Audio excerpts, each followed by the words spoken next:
وأنت مدعو على الإفطار إذا وجدت بيتي في الدمار. وعادت أمي من الطابور بخبز وقلب مكسور.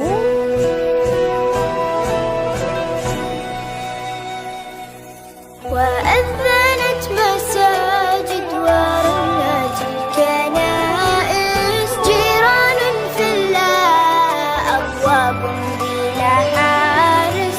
ووصلت مراكب الموت إلى أرض الأحلام دون أن يصبح الأطفال قضية رأي عام. سيد الرئيس أنا لا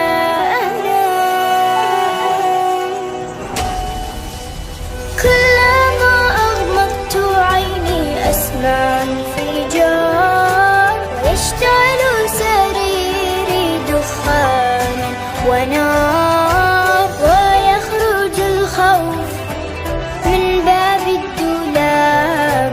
وتبكي الأغاني وتنزف الألعاب. سيدي الرئيس تنزف الألعاب. سيدي الرئيس نحن الهاربون. نحن المبعدون. نحن المذنبون. نحن المتهمون بالعبادة. بالعبادة المحكومون شنقا بالإبادة.